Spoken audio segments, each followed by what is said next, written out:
Barka da zuwa tashar mu ta Taskar Media. Idan wannan shine karanka na farko zuwa wannan channel din, muna roƙonka da ka danna mana subscribe, haka zalika ka danna alamar ƙararrawa. Hakan zai bamu ƙarfin gwiwan kawo muku sababbin shirye-shiryen mu a koda yaushe idan mun daura. Kamar yadda muka ce muku, za mu kirgo muku ko mu karanto muku suna ministoci da aka naɗa sabi na ƙasar Nijar. A minista na ɗaya na farko muna da ministan harkokin waje shine Hassomi Masaudu. Ministan ƙasa a fadar shugaban ƙasa Risa Ejibola. Ministan tsaro Alkasum Indatu. Ministan cikin gida Alkaci Alhada. Ministan koyon ayyukan hannu Kasum Muhammad Muktar. Ministan ilimi mai zurfi PhD Mahmud Dijibo. Ministan kiwon lafiya Dr. Iliyasu Idi Mai Nasara. Ministan ma'adanai MME Hussaini Hadizatu Yakuba. Ministan sadarwa ta hanyoyin zamani Hassan Barez Musa. Ministan sufuri Umaru Malam Alma. Ministan agajin gaggawa Lawan Magaji. Ministan kiwon hakkin gwamnati Tijjani Abdulkadir. Ministan gine-gine Amadu Adamu Sule. Ministan shari'a Dr. Bubakar Hassan. Ministan yada labaru da hulɗa da sauran hukumomi Zada Muhammadu. Ministan kuɗi Ahmad Jidud. Ministan kasuwanci da masana'antu Gado Sabo Muktar. Ministan ayyukan noma Dr. Alambeji Abba Isa. Ministan zane-zane da gidaje da tsaftar muhalli Mai Zumbu Lawal Ahmadu.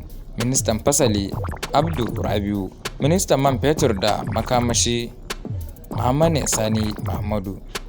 Ministan kula da al'adu, yawon buɗe ido da ayyukan hannu Muhammad Hamid. Ministan inganta ƙasa da ci gaban karkara Malam Mamman Ibrahim Muhammad. Ministan kula da 'ya'ya mata da kariya ƙananan yara MME Alhori Aminata Zurƙalleni. Ministan ilimi ƙananan makarantu Dr. Rabiu Usman. Ministan albarkatun ruwa Adamu Muhammad. Ministan kwadago MME Ataka Zaharatu Abubakar. Ministan muhalli da yaƙi da kwararar hamada MME Garama Saratu Rabiu. Ministan kula da ayyuka da kariyar al'umma Dr. Ibrahim Bukari. Ministan matasa da wasannin motsa jiki Seku Doro Adamu. Ƙaramin minista a ma'aikatar kuɗi MME Goroza Magaji Salmu. Ƙaramin minista a ma'aikatar cikin gida Dardawu Zainadu. Ƙaramin minista a ma'aikatan harkokin waje Yusuf Muhammad Al-Mukhtar. Wannan su ne ministoci da aka naɗa sabi a ƙasa mai albarka wato ƙasar Nijar.